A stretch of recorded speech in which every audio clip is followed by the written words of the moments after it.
guys, my name is Jonathan Reich, and I have a kind of fun, interesting video for you guys today, and that is AI-centric, AI-related.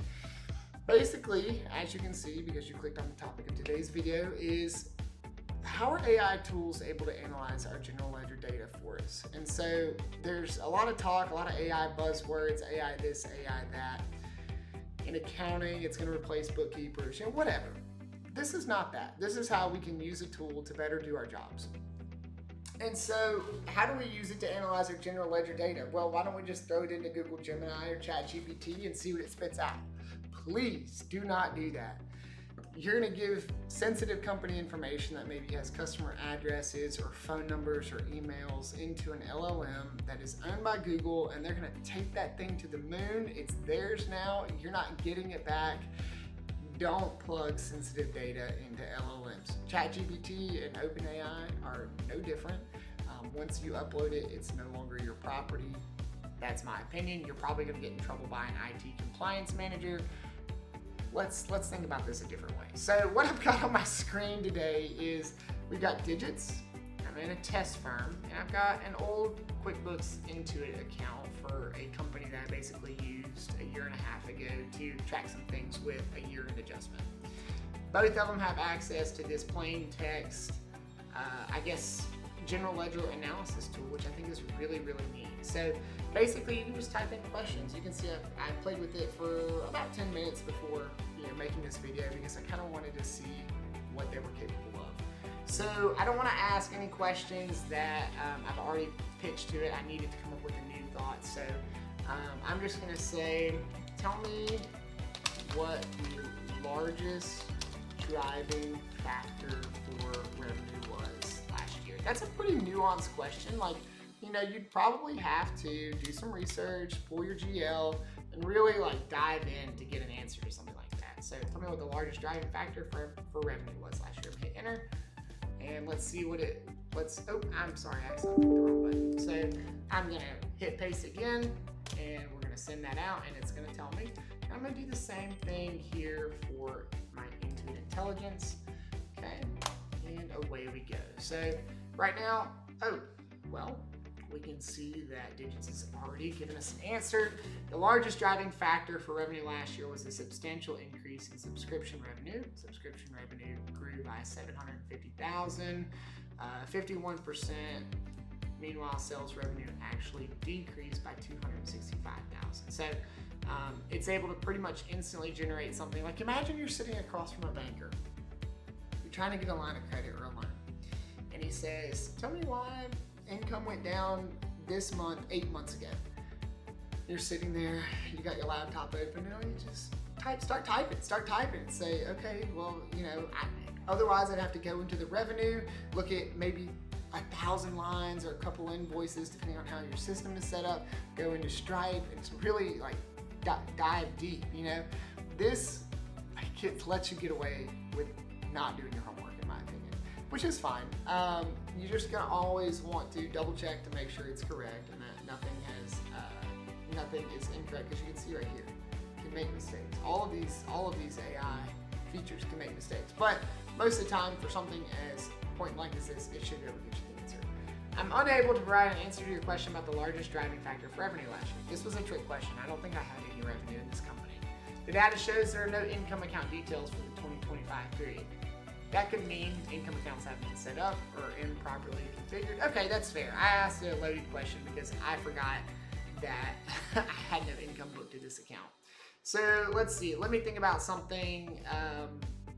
Let me ask it another nuanced question that QuickBooks can actually answer.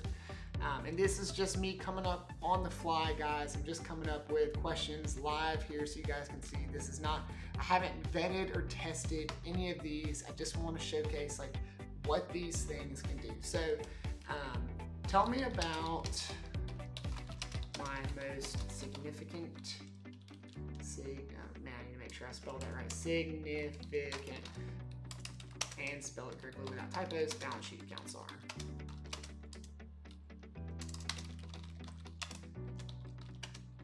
Okay, let's just see what that spits out. Plain language question. I haven't opened the balance sheet for the demo account. Let's send it. sheet accounts will ask the same thing, because I do have balance sheet accounts on the Intuit Intelligence over here. And so therefore, this way I'm forcing QuickBooks to come up with something instead of saying, well, I can't do that because it doesn't exist. Okay, so accounts receivable, pretty significant usually if there's some money that's owed to us. Accounts payable, accounts receivable gross, let's see. Okay, assets, this is what we have in the demo company's checking account, accounts receivable, investments, liabilities, okay, credit cards, accounts payable, amount owed to vendors. Look, it even kind of tells you, hey, this is what this is for. It includes things like accrued expenses. Excuse me. Equity, etc. Okay, summary. This is basically telling me the answer in short form, dominated by my checking account, got the most assets in it, the most money, away we go.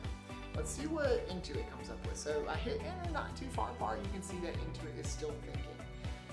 I do think it is extremely impressive to me that Digits, which has only been around for a couple of years at this point, has an AI that can generate answers just as quickly, if not more quickly, than the behemoth that is Intuit. Like, you can see that it is still trying to think about some of these questions. And I think I'm going to ask one more. I'm going to see if it can generate some graphics for me here in a minute. But once again, I mean, I'm just kind of stalling because I want to see what Intuit can kind of spit out. Okay, so we've got an answer. It's a little bit slower, still pretty robust. So I can actually tell you that these are accurate buildings at 123 Church Street. That is one of the properties in the balance sheet for this business. Let's see, real estate financing. We've got a loan here. It's picking that up. So then it's going to talk about owner investments, owner equity, accumulated depreciation. And look, it did generate a graphic. So that may have been why it took a little bit longer.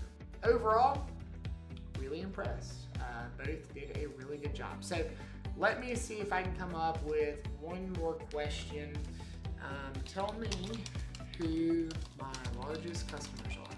Once again, I don't even have a sheet of paper off screen. These are off the top of my head, and I think I'm doing a really good job on coming up with some of these questions.